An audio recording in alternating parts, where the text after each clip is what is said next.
The Wilderness Bubble, how Wall Street is tokenizing national parks, and why you'll be locked out. The trailhead sign doesn't say closed, it says voting in progress. Access pricing updates in 2 minutes. Your weekend hike is now a line item in a token dashboard. Surge fees if demand spikes, penalties if you stay too long. On screen, a DAO proposal passes. Restrict trail access during volatility events. A 9-figure token valuation flashes beside a photo of the valley you thought was public. Pilots are live in Western states. Billions are pouring into natural asset vehicles this year. Policy is behind. If this scales, it's hard to unwind. To decode this land grab, we start where the money starts, the pitch. Front-loaded case file, the pitch that sells the forest. The deck opens with a promise that sounds gentle until you follow the revenue. Protect forests, profit from nature's services. The flagship fund presents 2 streams: yield from ecosystem services today, appreciation of the token tomorrow. The slide is clean: carbon sequestration, watershed filtration, biodiversity credits, recreation permits, ecotourism royalties. Conservation dividends, they call it, as if the forest is a bond that pays you for behaving. A white paper backs it up with technical gloss. Monitoring, reporting, and verification by satellite. Drones to map biomass. Machine learning models to estimate tons of carbon saved. All piped into oracles that feed smart contracts. Governance, they add, will be community-led through a DAO. There's a clause for community access, showcased in a green box, next to a mock-up of a voting interface. What nobody sees at first is the footnote. Access contingent on sustainable capacity and subject to dynamic pricing. Here's the stack as they present it. First, carbon credits. Each avoided ton, or stored ton, is a unit that can be issued, sold, and later retired by companies offsetting their emissions. Second, access permits, day passes, overnight quotas, premium windows for peak seasons. Third, ecotourism royalties, license fees for guided tours, filming, lodge operators. Fourth, the token mechanics, staking rewards for locking up liquidity, yield farming to attract capital, and a treasury that accumulates fees.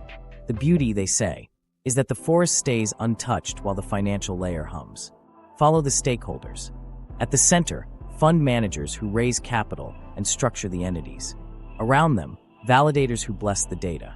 Exchanges and liquidity providers that keep the token tradable.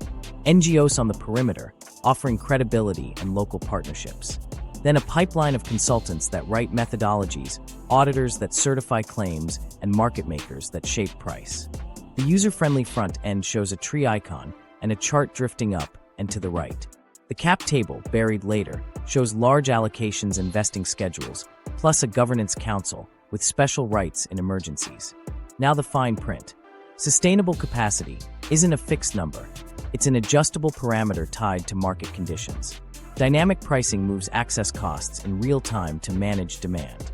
When token volatility spikes, temporary closures can be triggered to protect ecological integrity. Low quorum thresholds mean a handful of large token holders can pass policy in thin turnout. The emergency kill switch lets contracts halt withdrawals or pause redemptions if liquidity dries up. They'll tell you this protects the forest. It also protects returns. The incentives line up in a way that looks rational on-screen and feels wrong at the gate. If revenue comes from carbon credits and premium access, then scarcity helps. Fewer people on trails means more integrity for carbon baselines, which can justify more credits. Higher fees during peak periods raise yield.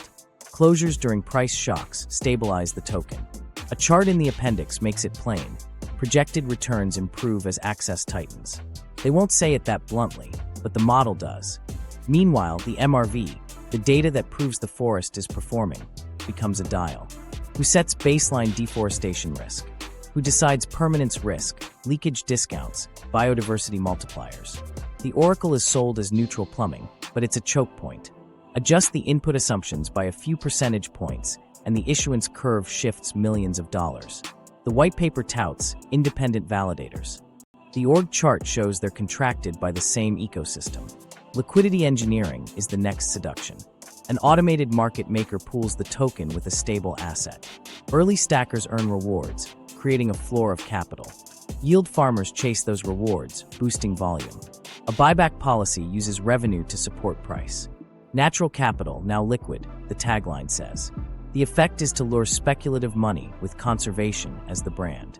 If you've seen this pattern in other on-chain projects, you know the moment when the story narrows, governance follows the biggest balances. Control by quorum is where the feel-good language meets reality. Voter turnout in DAOs is low even in software projects. In land governance, it's worse. Locals are invited to participate, but participation means wallets, gas fees, and time in a foreign interface. Meanwhile, whales coordinate in private channels. When a proposal to cap daily entries and raise peak season prices appears, it passes with 7% participation. Community access remains on the website, technically true, functionally gated. There's a final slide that closes the loop: risk management. Wildfire, flood, insect outbreaks, litigation. Each becomes a parameter in the model. The response tools all tilt toward financial stability, not social access. Pause access to reduce liability. Defer maintenance to protect cash. Shift budget from rangers to compliance. On paper, it's optimization. On the ground, it's fewer boots fixing bridges and more dashboards managing volatility. This is the pitch that sells the forest. It wins because it speaks fluent capital while borrowing the language of care.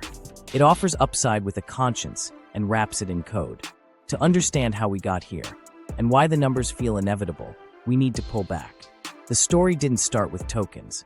It started the first time someone fenced a path and charged a fee. The long arc, from enclosure to blockchains. To understand why a token can close a trail, we need to go back to the first time someone argued that a field wasn't for everyone. The enclosure movements weren't just fences, they were a new story about rights. Commons, shared pastures, woods, waters, became private plots with names on parchment. Industrial capital needed reliable inputs, so it needed boundaries, predictability, and courts to enforce both. People lost access to fuelwood, grazing, and paths they'd used for generations. The law called it progress. Families called it hunger. Colonial regimes scaled that logic across continents. Surveyors cut straight lines through forests they'd never walked, laid down cadastral grids, and turned living places into boxes on maps. Titles flowed to companies and crown proxies. Extraction was the business plan, and finance was the engine.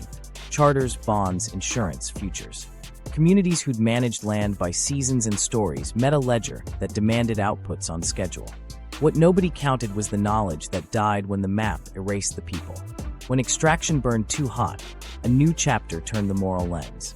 Conservation rose, first as elite preserves. Wealthy industrialists saved tracts by buying them, then set rules about who could enter and when. Parks were declared, sometimes with noble intent, often after dispossession. The asset changed label, from timber stand to preserve, but governance stayed centralized and exclusionary. Philanthropy arrived with strings, naming rights, endowments, boards. The land was protected, though access ran through gates and budgets. Then finance learned to own land without living on it. Timber funds, ranch aggregations, water rights portfolios, nature as a set of cash flows. Real estate investment trusts offered dividends from trees you'd never see. Private equity rolled up hunting leases and sold the exclusivity. The language softened, stewardship, sustainability, but the spreadsheet columns stayed. Acquisition cost, cap rate, exit multiple. If access didn't add to yield, it was a line item to manage down.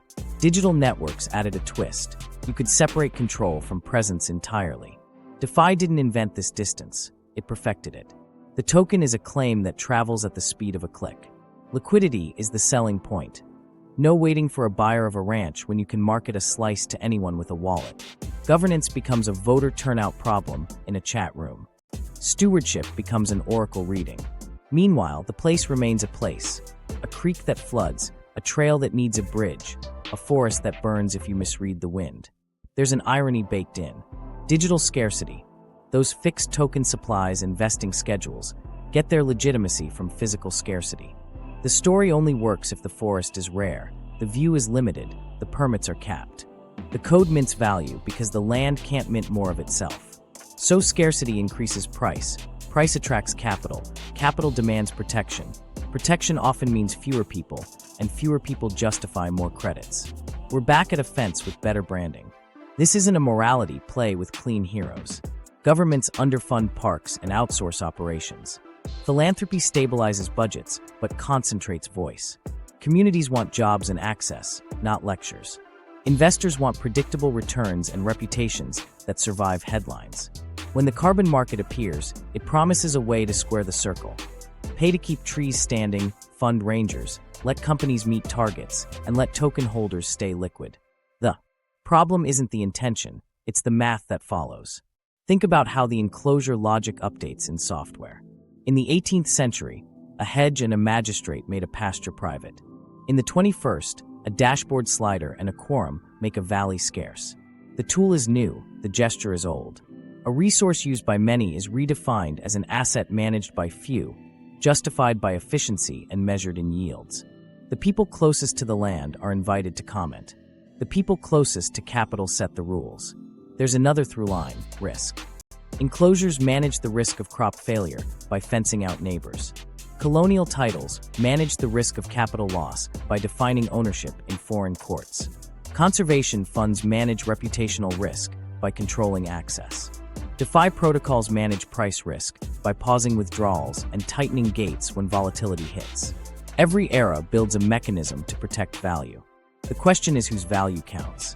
So when a token votes to close a trail during a volatility event, it isn't a glitch, it's an update to an old operating system. The same story runs underneath: strip ambiguity, assign rights, optimize flows. And just like before, the costs land on people who treated the place as more than a balance sheet. To see how today's version works in practice, we need to open the code around the land itself and watch how fragments of ownership turn into levers of control. How tokenization actually works on land. To see how a token moves a gate, start with the wrapper. Nobody mints a coin directly on a mountain. Lawyers build a box, an SPV, a trust, or a concession agreement that holds rights. Timber harvest rights, recreation permits, licensing for tours, sometimes a lease inside or adjacent to public land. Legal title might stay with a government or a family foundation, but operational control flows into the box. The token references the box, not the dirt. Inside that wrapper, they split control from cash. One class of tokens carries governance, proposals, votes, emergency powers. Another class carries revenue rights, fees from permits, royalties, a slice of carbon sales. They'll say this aligns incentives. In practice, voting weight concentrates. Early investors, team allocations, and a council with vetoes dominate governance. Revenue tokens spread wider to juice liquidity, but those holders don't decide closures. An oracle bridges the forest to the chain, monitoring feeds, satellite biomass estimates, acoustic biodiversity sensors, trail counter turnstiles, water quality probes, pipe data into a scoring model. That model outputs health and yield metrics, carbon tons claimed, visitor capacity, biodiversity indices. On paper it's science, in code it's parameters. Baseline risk, permanence discount, leakage factors. Tweak any of them and the issuance curve shifts. Who runs the oracle becomes a governance question with market consequences. Liquidity engineering makes it feel alive. The protocol pairs the token with a stablecoin in an automated market maker and seeds the pool. Early backers stake to earn rewards. Liquidity providers earn fees. A buyback policy uses a portion of revenue to support price. Yield farmers arrive, attracted by emission schedules that front-load rewards. The treasury swells, the chart looks healthy, and the community forum fills with proposals about sustainable capacity management. Now watch control move by quorum. A proposal surfaces.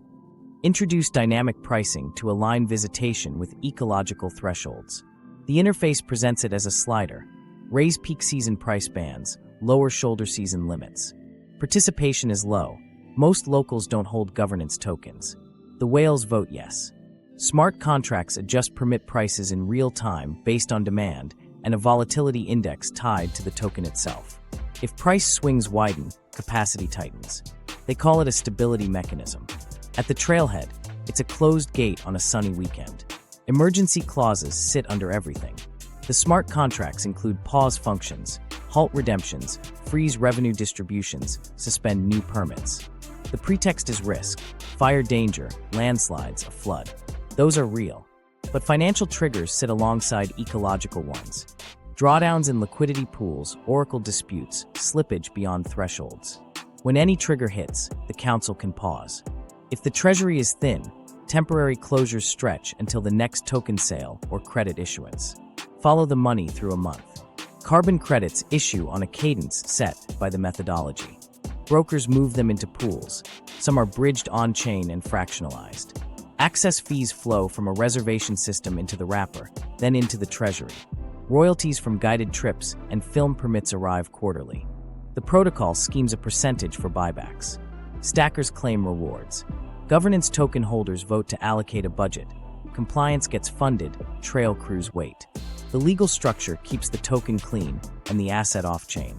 If something goes wrong, an injury claim, a dispute over a road, the SPV is the defendant, not the DAO. The DAO advises through votes, the operator executes. That separation is intentional. It reduces regulatory exposure for token issuers and keeps the token tradable in more jurisdictions. To a family looking for a campsite, it's a maze that makes accountability slippery. Community access appears in the docs, but note the carve-outs. Access is subject to sustainable capacity, defined by the oracle governed by the DAO. Discounts for locals require KYC, wallets, and hoops most elders won't jump through. Language barriers turn participation into a checkbox. When a controversial measure passes, say, staking tiers for earlier booking windows, the white paper's promise remains technically intact. Practically, the village waits while visitors who staked more get first pick. This is where the revenue design leans on scarcity. Carbon methodologies reward a story that the forest was at high risk, now less so. Fewer footprints support that story. Dynamic pricing extracts more from those who can pay. Conservation closures during token volatility protect price floors. Every lever that stabilizes the market tightens public access. The forest becomes collateral in a volatility hedge. And yet, the system is seductive because it moves. Cash cycles faster than budgets ever did. A ranger request can take a fiscal year. A buyback executes in minutes. For investors, that speed feels like stewardship upgraded. For people who live with the land, that speed looks like decisions without relationship. When the next slide touts adaptive management through real-time governance, remember what adaptive means here. A handful of large wallets, a set of parameters, and a gate that swings on markets. The carbon credit machine goes on-chain. To see where the money thickens, follow a carbon credit from the moment it's imagined to the second it hits a wallet. A project developer starts with a story. This forest would have been cut, but we'll keep it standing. They hire consultants to define baselines, how much deforestation would have happened, and methodologies to measure reductions. An auditor reviews the plan. If it passes, a registry issues credits, each representing a ton of carbon kept out of the sky. Brokers line up buyers. Some credits are retired by companies. Others become inventory for traders. What nobody tells you up front is how subjective those early dials are. Additionality asks, would this forest really have fallen without the project? Permanence asks, will this carbon stay locked for decades? Leakage asks, if logging moves next door, do we count that? Each answer shapes how many credits are minted. The incentives point one way. More credits mean more revenue. Developers argue risk, auditors push back, registries arbitrate. Then the market swallows the output and asks for more. On-chain bridges turn these paper credits into liquid tokens. A batch of certified credits gets deposited with a custodian, and a wrapped token is issued against that pool. Some protocols keep one-for-one links to specific vintages. Others blend across projects and years, promising diversification. An ETF for offsets. The pitch is liquidity and transparency. You can see balances on-chain. You can trade instantly. You can't double count if the registry tags retired credits. The reality is fungibility blurs quality. A pristine project trades at the same price as one with shaky baselines if they're in the same pool. Liquidity changes behavior. High-frequency traders don't care about trees. They care about spreads. Slippage and arbitrage opportunities appear between wrapped credits on different chains, between spot markets and futures, between tokenized pools and off-chain prices. Market makers tighten those gaps, but the game is volume. Volatility isn't a footnote, it's a strategy. The faster credits move, the more fees the system collects. Meanwhile, climate impact, the actual forest, recedes behind candles and liquidity mining incentives. Conflicts of interest are baked into the supply chain. The same consultancy might help design a methodology, advise a project on baselines, and later market the credits to buyers. A registry earns fees per issuance. It's not rewarded for saying no. When those credits are bridged on-chain, the protocol earns on mints, swaps, and redemptions. Every player wants flow. The gatekeepers who could slow things down are paid when things speed up. Now watch how token mechanics reshape conservation decisions. If your park's treasury depends on credit sales and token price, credit issuance becomes a heartbeat. A bad audit or a negative headline can stall issuance. On-chain pools feel the shock, prices fall. Governance notices the chart and votes a temporary conservation closure to buttress the integrity story and reduce risk. The closure stabilizes the narrative. The price recovers. The park stays closed. The people most affected didn't vote. Additionality becomes a negotiation with reality. To justify big issuance, projects overstate baseline risk. Without us, logging would have increased by X%. If the token price is sagging, the Oracle model tightens assumptions about leakage and permanence to protect supply. Those tweaks aren't abstract. More credits mean more budget, fewer mean cuts. So the model nudges toward optimism. A ranger line item disappears. A trail repair waits. The Oracle says the forest is healthier. On the ground, a footbridge rots. Bridging also introduces a timing mismatch. Credits represent avoided emissions over years, sometimes decades. Tokens trade in seconds. A whale can drain a pool in an hour and leave a price crater that takes a season to patch. Governance responds with circuit breakers. Halt redemptions, pause payouts, throttle transfers. Each intervention is sold as protecting climate integrity. Each one breaks the link between ecological time and market time a little more. Quality control tries to catch up. New rating agencies score projects on additionality and risk. Protocols add filters to exclude weak credits from their pools. Some funds promise to buy only high-integrity supply. But ratings are opinions, and filters shift when prices do. In a crunch, blended pools re-weight toward whatever is available. The good gets mixed with the questionable because liquidity is king. If a scandal hits a major methodology, the whole basket wobbles, even projects that did the hard work. The most dangerous effect is narrative capture. When price rises, the story is climate finance is working. When price falls, the story is we must tighten access and issuance to restore trust. Both stories move gates, not just charts. This is how a credit born from a baseline model becomes a weekend closure 3 states away. The chain of custody runs through spreadsheets, validators, bridges, pools, and dashboards until it lands at a ranger who didn't get a say. Meanwhile, the protocol celebrates retirements, credits burned on-chain, emissions offset on paper. Companies tout carbon-neutral claims. Token holders cheer scarcity. The forest is cast as a yield-bearing asset whose value grows when human presence shrinks.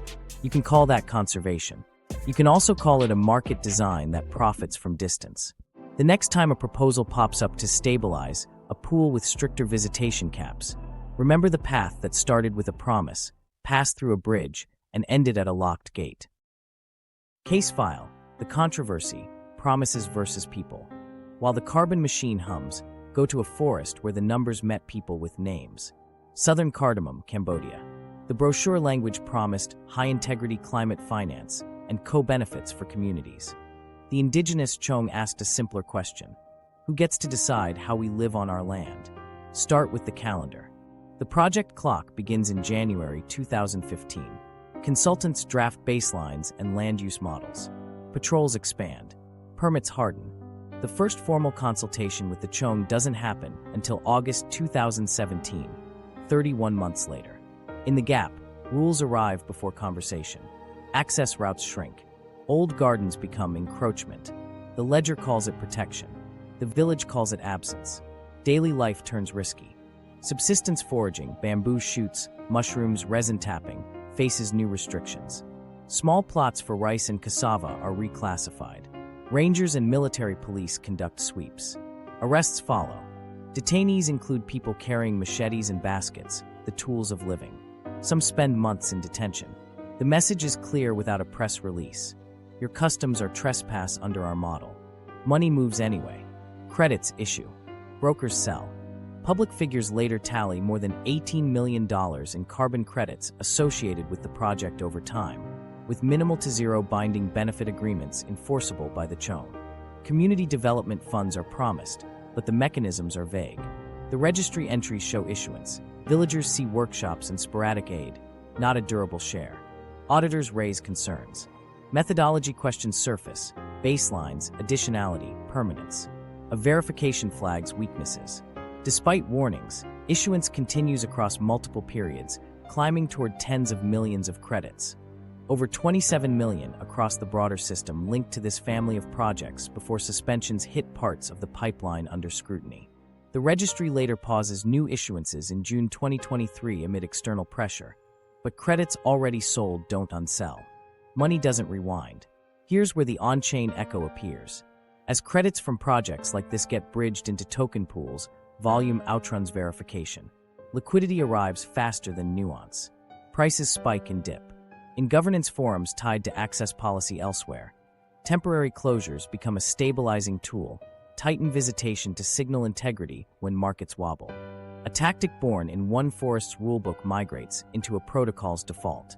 The living cost shows up far from Cambodia, but the logic rhymed here first. The consent timeline matters because it reveals the order of operations. Modeling and enforcement precede dialogue. Free, prior, and informed consent is a standard for a reason. Prior isn't a footnote. If your first real meeting is 2.5 years after patrols begin, consent becomes performative. The project points to attendance sheets and photos. The community points to handcuffs and confiscated tools. NGO partnerships provide optics. Reports feature glossy images, ranger patrol stats, biodiversity sightings, and anecdotes about alternative livelihoods. The narrative is improvement. Local testimony paints a tighter picture.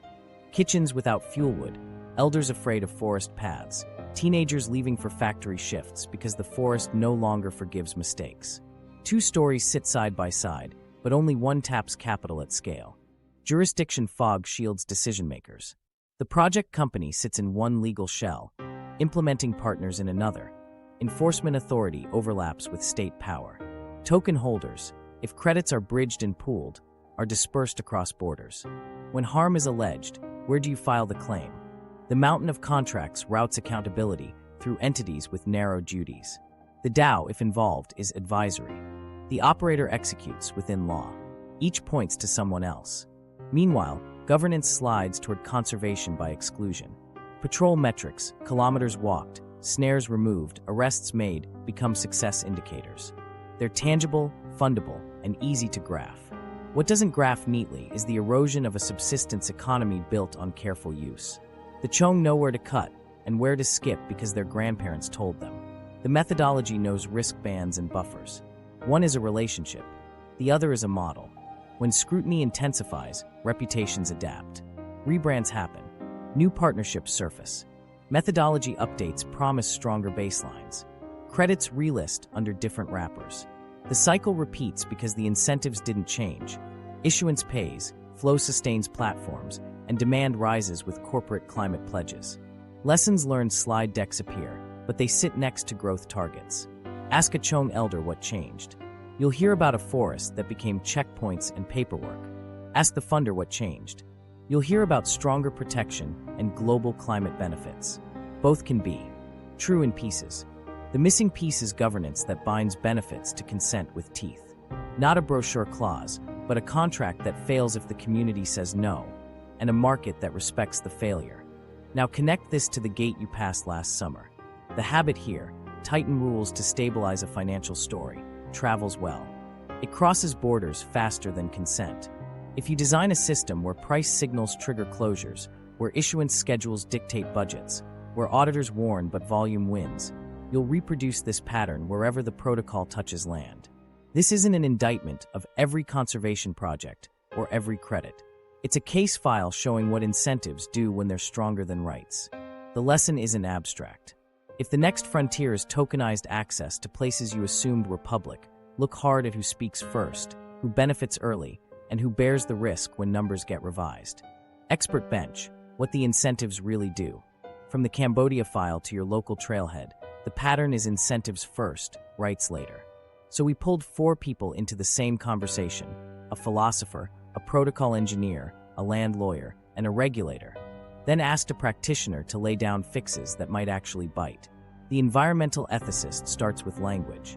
When you call a river a yield, you change how people see it. Price crowds out duty. You stop asking what we owe a place and start asking what it can pay us. He points at the carbon math and access sliders. If the model pays more when fewer people show up, the model will learn to prefer absence. You've taught the system that emptiness is profitable, he says. Don't be surprised when it produces emptiness. The DeFi architect isn't sentimental, just blunt. Governance capture is a feature when stakes are high and turnout is low. If cap tables are concentrated, quorum thresholds are weak, and emergency councils exist, whales steer policy. If 7 wallets can pause redemptions, they can close a gate, he says. Quadratic voting helps, delegation helps, but none of it beats distribution and quorum floors that can't be waived. He flags another issue, parameter opacity. If oracles are governed by the same holders, the dials will move in ways that protect price during drawdowns. Call it risk management. It's still capture. The land rights lawyer draws a split screen, title versus control. A public trust doctrine might protect access in theory, but concessions and operating agreements carve space for temporary restrictions that become routine. SPVs hold contracts, DAOs advise, operators execute. When closures extend for safety or integrity, good luck finding the lever in court. Judges enforce paper, she says. If the paper says subject to sustainable capacity as defined by the operator, you're already losing. She worries about stewardship duties in insolvency. If the DAO treasury empties and the operator walks, who fixes the washed-out bridge? The trustee? The state. Meanwhile, the trail is a hazard. The regulator shakes his head at borders. A land parcel sits in one jurisdiction. The entity sits in another. Token holders sit everywhere. I can subpoena a company, he says. I can't subpoena a dispersed voter base. His practical choke points are on and off-ramps, oracles, and custodians. If a DAO governs access to critical infrastructure or public resources, we need registration, audits, and named controllers, he says. Otherwise, enforcement is press releases. He's candid about the lag. We'll always be behind code. That's why you need legal supremacy clauses that survive smart contracts. The practitioner, a conservation manager who's worked both grant-funded and revenue-backed projects, cuts to design. Write the public access clause as a hard constraint, she says. Put it above governance, above councils, above token price. Encode non-negotiable access windows, fee caps tied to income, and local vetoes. Make emergency closures time-bound and audited by third parties with liability. She wants independent MRV with skin in the game. Auditors put up bonds and forfeit them on material misstatements. If they earn on issuance, they should lose on overcrediting. She also wants governance built for people in the place. Quadratic voting to blunt whales, yes, but paired with quorum floors that can't be lowered during volatility, plus reserved seats or vetoes for local councils recognized in law. Not Discord roles, legal seats, she says. Funding should match ecological time. Lock stewardship endowments on-chain with strict spend policies for fire, bridges, sanitation, and invasives. If token price tanks, the mower still runs. Transparency matters, but the right kind. A public registry must map every tokenized claim to a specific legal wrapper, parcel, and controller, with KYC on anyone who can trigger closures or touch oracles. You don't need every wallet KYC'd, the regulator adds. You need the hands on the levers. Each expert circles the same truth from a different angle. If you pay the system to value scarcity, it will produce scarcity. If you let governance concentrate, it will concentrate decisions. If law yields to dashboards, dashboards will govern. We can write better rules, but they only work if they outrank the spreadsheet when the chart turns red. Jurisdictional chaos. Law struggles with DAOs. While the experts argue design, the law stumbles over a basic question. Which rules apply when a dashboard in Zurich throttles access to a trail in Utah owned by an SPV in Delaware, operated under a concession signed in Washington, with governance token holders dispersed across 10 time zones? Courts love clean lines. DAOs smear them. Start with situs, the old rule that land is governed by the law where it sits. A judge in Montana can order a gate opened inside Montana. But what if the gate closes because a smart contract in a Cayman-domiciled foundation paused permits after an oracle flag? The operator says, we're bound by our agreement with the DAO. The DAO says, we don't execute, the contract does. The court can yell at the operator. It can't yell at code, so lawyers chase the entity. The wrapper, an SPV, trust, or concessionaire, becomes the hook. Serve papers there, compel performance, threaten fines.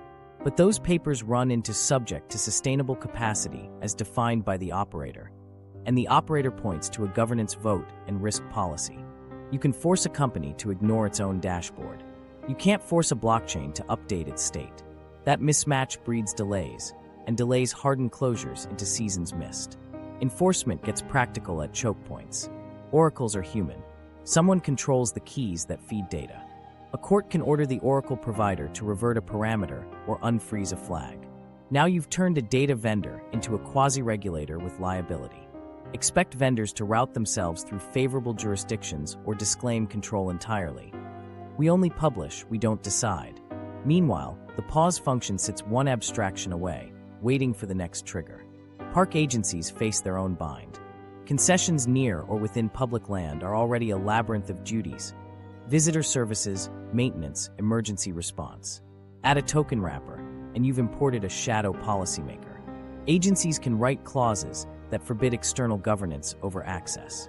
But procurement officers under budget pressure sign agreements that read fine in procurement language, then fold under market logic.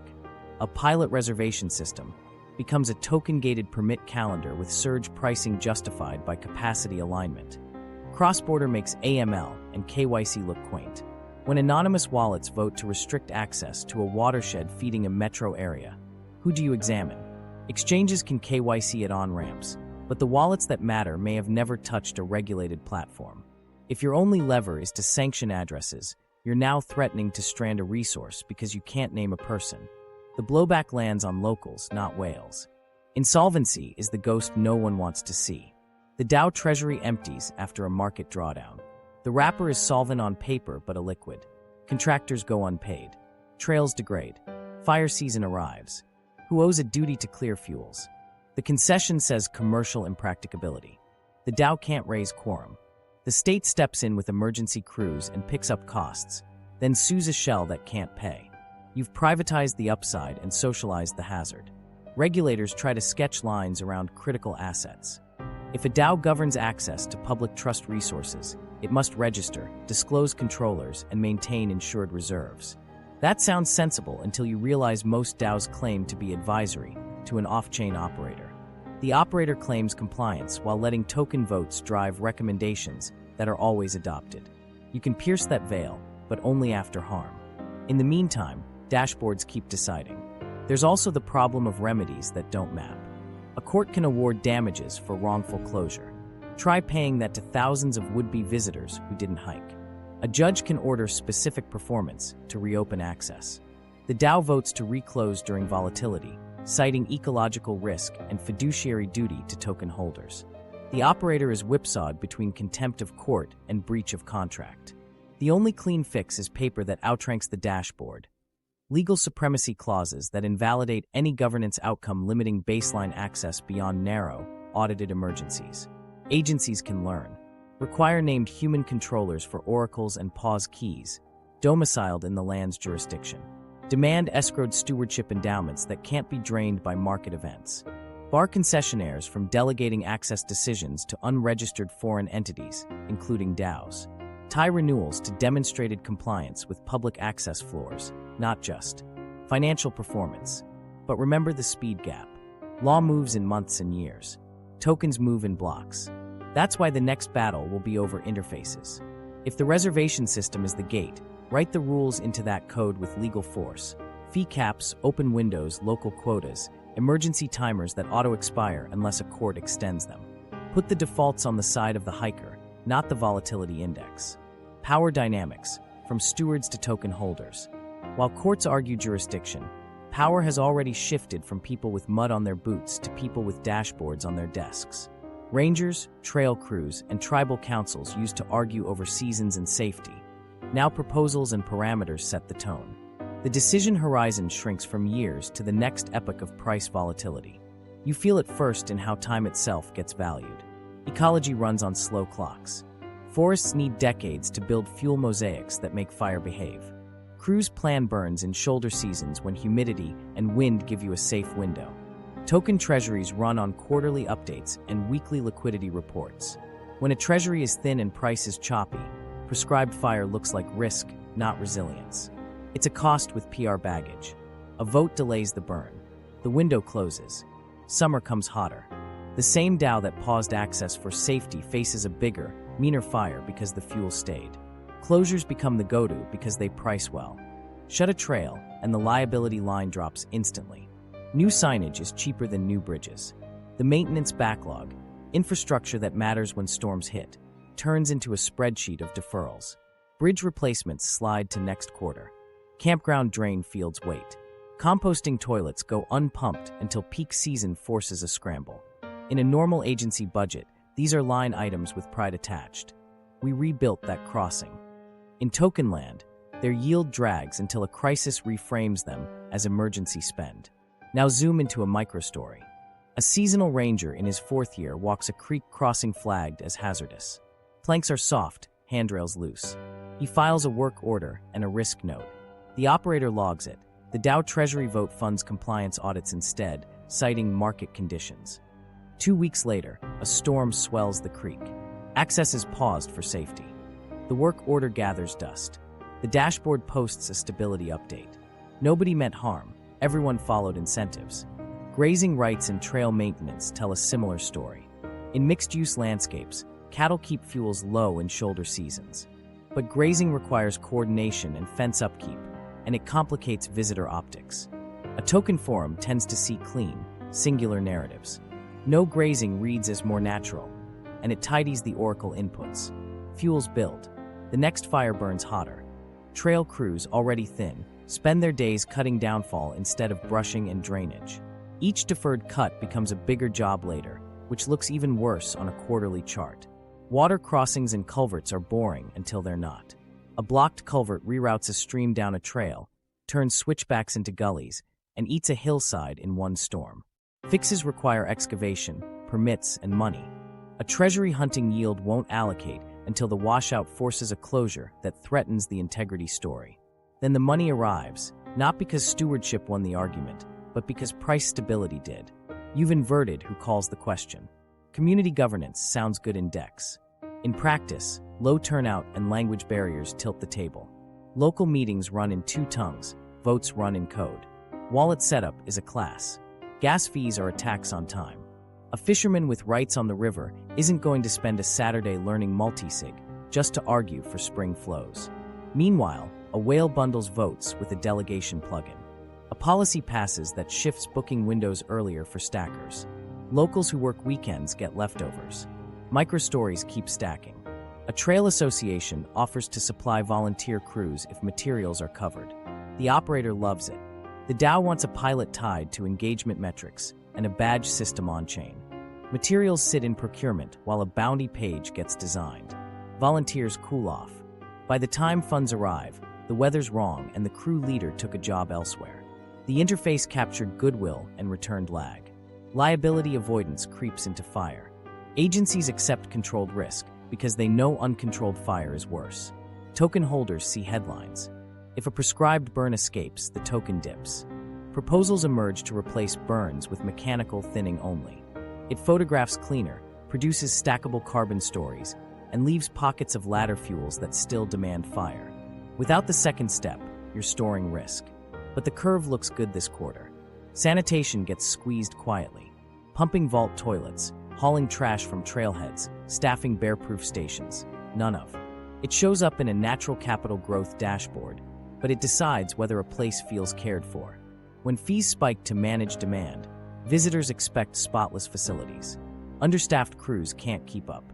The solution proposed in governance: privatize enforcement, add fines for littering and improper food storage, and automate gate hours with geofencing. You've swapped stewardship culture for punitive control. Local voice becomes a metric rather than a veto. Surveys are run. Dashboards show community satisfaction at 78%. A tribal council submits a letter opposing a seasonal closure that blocks a ceremony route. The metric doesn't move because the sample didn't catch them, and the closure proceeds under ecological integrity. The council is invited to a working group. The ceremony date passes. The protocol posts a thread about ongoing engagement. The asymmetry isn't evil, it's structural. People who live with a place carry memory and improvisation. Systems built for price carry standardization and delay. When the rains shift 2 weeks late, a rancher notices. When beetles move uphill, a trail crew hears it in falling limbs. If that knowledge doesn't sit at the switch, decisions will always miss by a season. The token can move money fast. It can't feel wind. This is the moment when stewardship slips into risk management. The people who once walked, burned, mended, and argued for a place are reduced to inputs. The people who hold tokens argue parameters. One group manages for regeneration. The other manages for volatility. Both say protection, but only one is there when the bridge gives way at dusk. The real-world cost: access, fees, and lockouts. If all this sounds abstract, go to Glacier National Park and look at a bill. Xanterra runs the big concession. Dynamic pricing's not theoretical. It's already in the room. The Many Glacier Hotel posted a jump that froze travelers mid-scroll. A spike from roughly $279 to $766 a night in a single year. About a 174% leap. Families who book the same week every summer watch the total go from doable to we can't. Surge pricing for nature isn't a future slider. It's a checkout page. Follow where the money lands. Concession contracts push the vast majority of gross receipts to the operator. Internal splits vary by line, but the shape is consistent. More than 95% to the concessionaire, a sliver, often around 2%, to the National Park Service. The public pays, the private captures. When an oil executive's holding company sits atop the concession chain, the incentives aren't mysteries. You optimize yield. You defend brand. You keep volatility off your balance sheet by pushing it onto access. Now imagine that same logic plugged into tokenized gates. Permit systems become marketplaces. A day pass looks like an airline seat. A standard slot releases at midnight and sells out in seconds to bots and planners. A priority window opens for wallets that staked a governance token. Higher tiers offer earlier booking and better odds in lotteries. You can still hike if you play the game. If you don't, your summer window closes, and the apology is a FAQ about capacity alignment. Closures hide inside conservation. When token price wobbles or carbon issuance faces scrutiny, a proposal appears. Temporary closure to safeguard ecological integrity. The closing note cites wildlife stress and maintenance catch-up. The reopen date is subject to monitoring.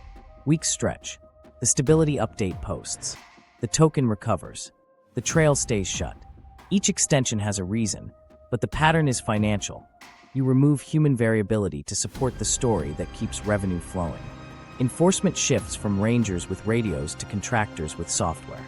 Geofence zones ping your phone when you cross the line after hours. Automated license plate readers match bookings at trailhead lots. Fines hit a card on file. Appeals live in a portal. A contractor handles disputes with scripts and KPIs. Rangers are still out there, overstretched, working wildfire lines and rescues, while compliance reps quote policy. The mood changes from shared place to managed facility. Local economies split down the middle. On one side, luxury eco-lodges thrive, bundling token perks with guided days, private shuttles, and concierge bookings.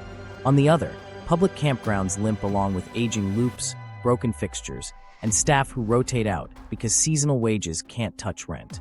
Outfitters who served working families lose their shoulder season base when dynamic becomes permanent. A few scale up to serve the high end.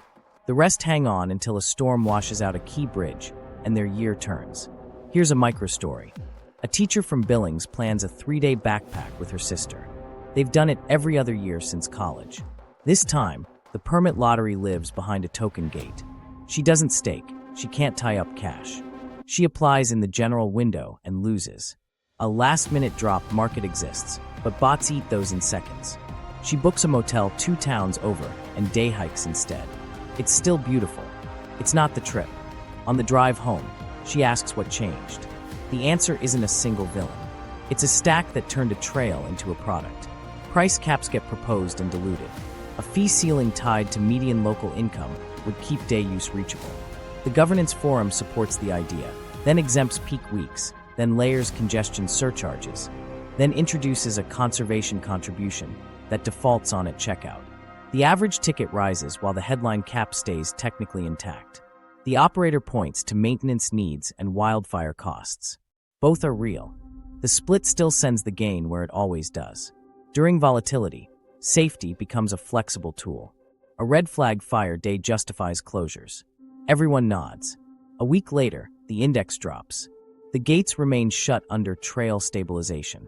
Crews would normally rush in to clear hazard trees and fix erosion. Funding is locked while the Treasury waits on a credit sale. Repairs lag, the closure holds. Visitors adapt to uncertainty by booking packaged experiences that promise certainty for a price. Then the private deeders what it can't staff. Overnight lots go reservation only to prevent overflow. Pull-offs get post and rail to eliminate informal parking that once handled spikes. Shuttle seats replace flexibility and sell out by noon. Each change solves a real problem and slices away spontaneity. The place becomes a calendar object.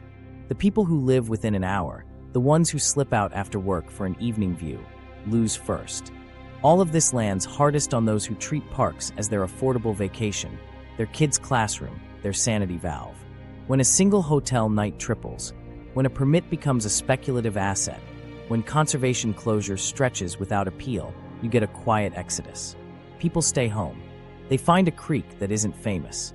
They learn that public land can be legally public and functionally gated. And when speculation unwinds, the damage compounds. A token dip drains maintenance budgets. A storm hits. Trails go unsafe. Closures expand under the banner of protection.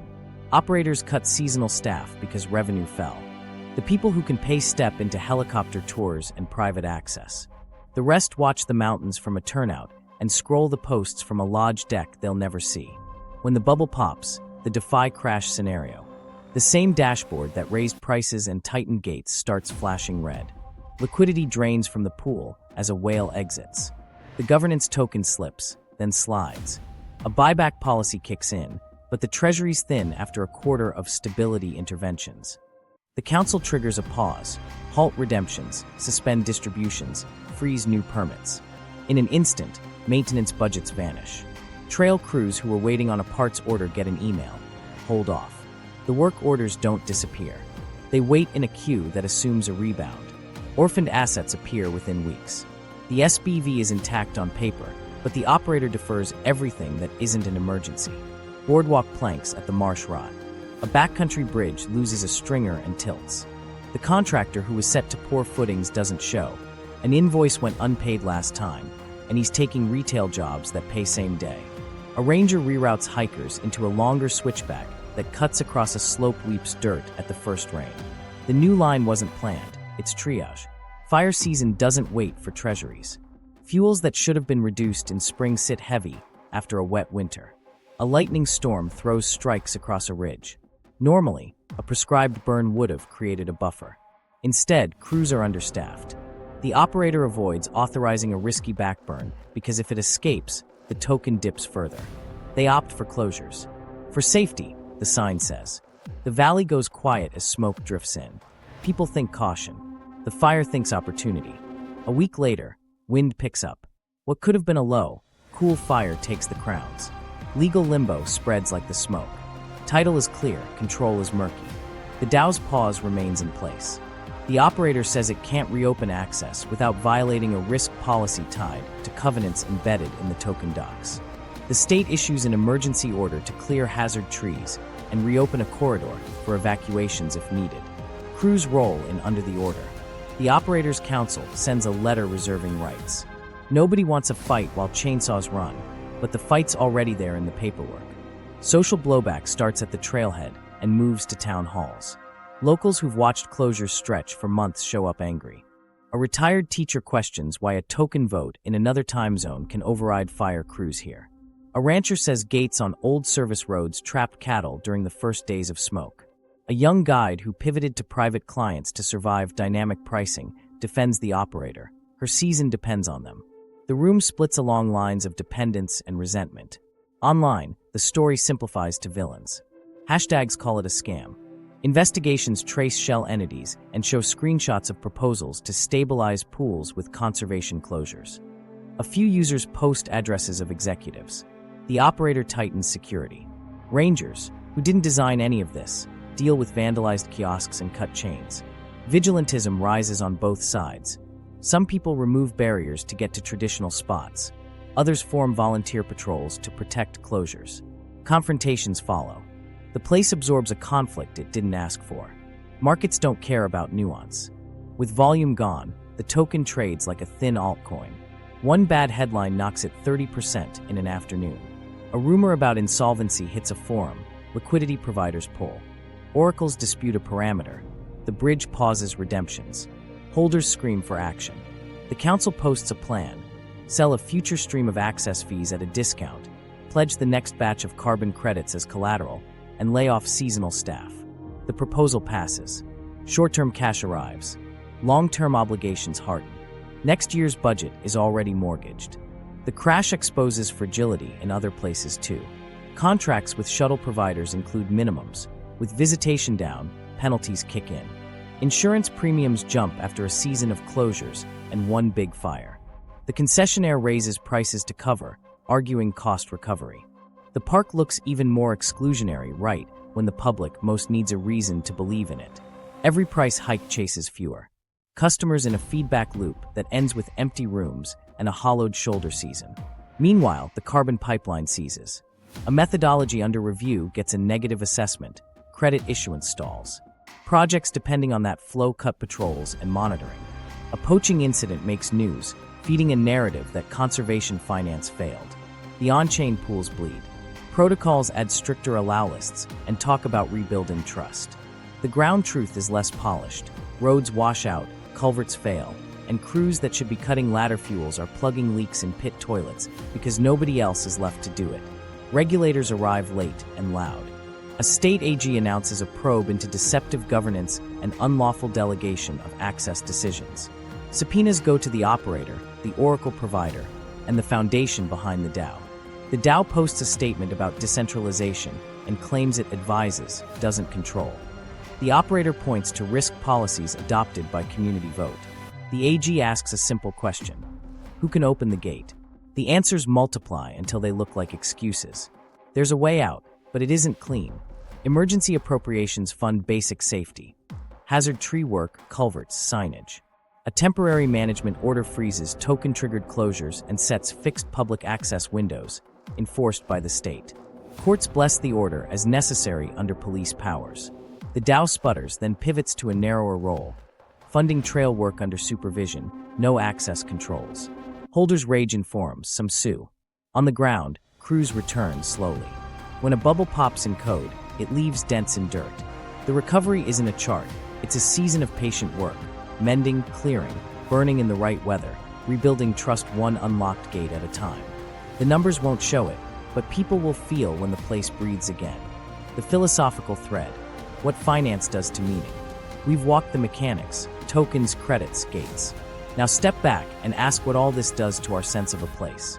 For a century, parks taught a quiet lesson. Some things aren't priced because we decided they're shared. When you turn that into a yield, you rewrite the lesson. A trail becomes an instrument. A valley becomes an index. You stop asking what we owe the place and start asking what the place owes the spreadsheet. From commons to dashboards is more than a technical shift. It's a cultural downgrade. Commons aren't just free. They're governed by norms. Who steps off a trail to let elders pass? Who carries out extra trash? Who calls the burn window? Dashboards flatten that into metrics. Throughput, incidents, net promoter scores. The behaviors you can't count become invisible, and then they fade. The meaning shrinks from belonging to booking. Price is truth is the next slide in this film. Markets are good at signaling scarcity. They're bad at honoring relationship. A sunrise doesn't get better because someone pays more for it. But the logic creeps. If higher prices reduce damage, then high prices are virtuous. You can convince yourself that exclusion is stewardship because the chart of impact improves when the crowd thins. We've dressed rationing in ecological language before. It just wears better branding now. Moral hazard shows up where absence pays. Carbon credits reward you for not cutting, not burning, not visiting. That can protect a place. It can also pay handsomely for emptiness. When not becomes a revenue line, incentives tilt toward closures that feel righteous and spend well. You can keep a forest quiet and still lose it. Fuel builds, crews thin, knowledge leaves. Absence isn't care by itself. Sometimes the most protective act is presence done right, and that doesn't fit cleanly in a ledger. The substitution problem cuts deeper. If a credit lets pollution continue elsewhere, the valley becomes a permission slip. You visit a clean river paid for by emissions downriver. The story asks you to celebrate both. People hear the dissonance. It's hard to teach kids that this is their water when the model says it's someone's offset. You get cynicism, then withdrawal. The public becomes an audience to deals, not a partner in decisions. Meaning decays fastest where time is thin. Finance loves short loops. Ecology writes in longhand. When decisions bend to quarterly stability, you trade slow, seasonal care for fast, parameterized control. Fire becomes risk rather than renewal. Trails become liabilities rather than bonds. A place that once taught patience starts to teach scarcity thinking. We carry that lesson home to neighborhoods, school boards, and councils. The mindset spreads. You can see the echo in food, water, housing. Farmland packaged as inflation hedge turns groceries into volatility. Water markets optimize allocation and make thirst legible to price. Housing as asset class raises walls invisible to law. Each domain wears the same suit. Risk tranching liquidity, dashboards, a story about. Efficiency that forgets why we built these systems, so people could eat, drink, live, and walk together. Does this mean markets have no place near nature? Not necessarily. It means the market can't be the place. If we let financial logic define value, it will crowd out values that markets borrow but can't produce. Trust, memory, reciprocity. You can't stake those. You pass them on or you don't. When a token vote overrides a ceremony route, the harm isn't just the blocked path. It's the message. Your meaning is conditional on our model. There's a simpler test. Who learns from whom?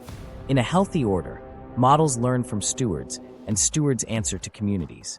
If that chain reverses, if stewards learn from dashboards and communities answer to price, we've put our rituals on a meter. Maybe we save a forest and lose the reasons that made us want to. That's a loss the chart can't show.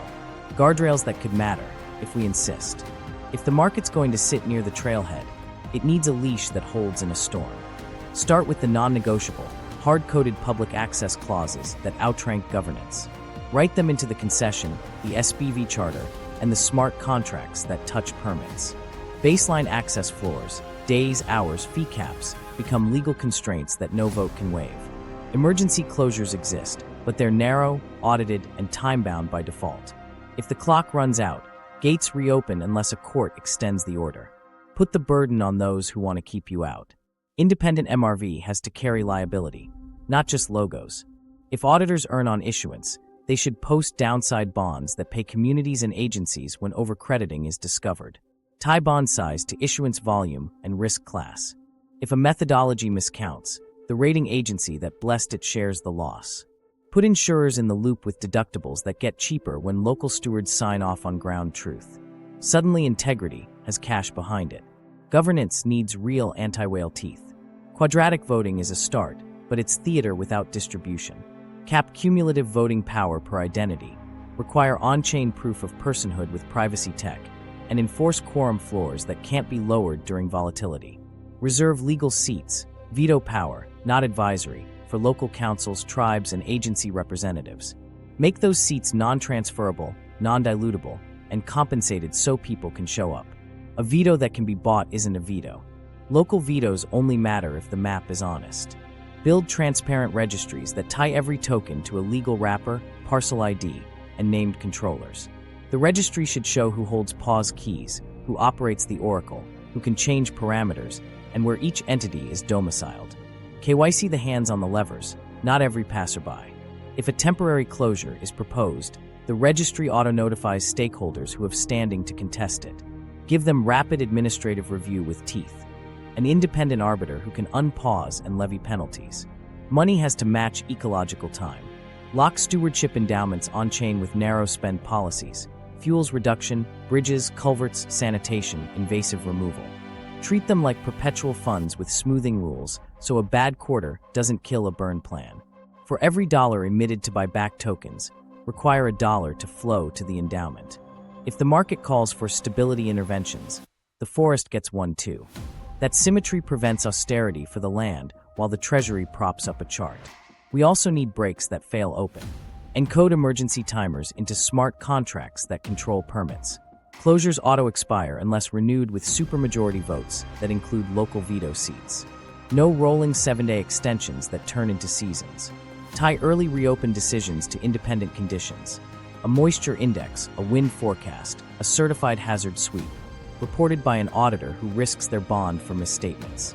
If the oracle is offline, default to open with posted cautions, not closed to protect optics. Oracles are choke points. Treat them like utilities. Require dual providers with diverse methods, satellites and field sensors, human transects, and machine inference. Changes to baseline parameters, leakage, permanence, risk discounts, should trigger a public comment window that locals can access without wallets.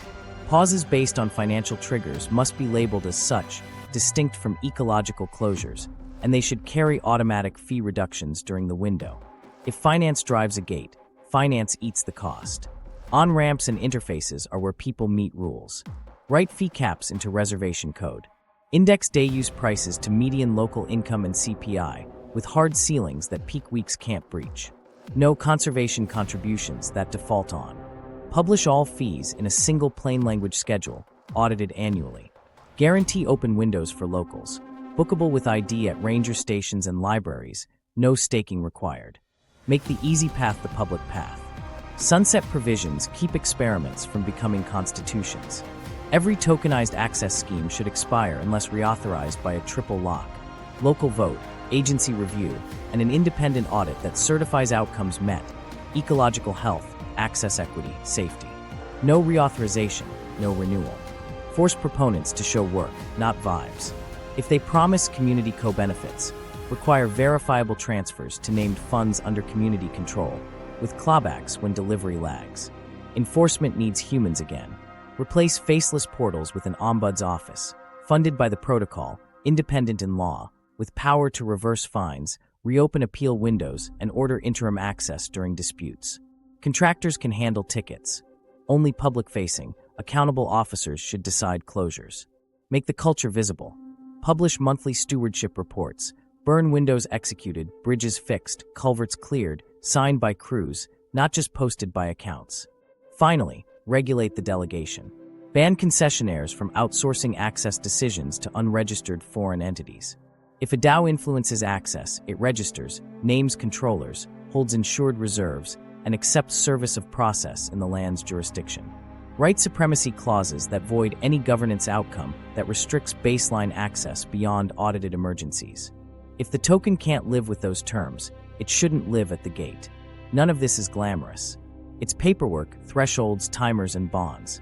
But meaning lives there. Guardrails don't end finance. They force it to serve a place rather than fold it into a spreadsheet. If we insist loudly, early, in law and in code, the trail can stay a trail, even when the market knocks. Synthesis, the final equation. We've walked the circuits, wrappers, tokens, credits, gates, fire seasons, courtrooms. Strip it down and three forces keep repeating. Deregulation by design. Law moves too slow for borderless code, so enforcement lags oracles and pause keys. Privatization by spreadsheet. Access turns into yield, stewardship into risk management, presence into liability. Speculative risk as climate policy. Volatility dictates ecology, and when charts shiver, real places freeze. Call it the final equation. Slow law plus fast money, multiplied by scarce nature, raised to the power of dashboards. The constant term is people who live with a place, discounted because it doesn't clear through a DX. So the choice isn't markets or no markets. It's finance tools versus a financialization mindset. Tools help if they're leashed to outcomes that outrank price. Open windows, burned fuels, fixed bridges, verified consent, real vetoes.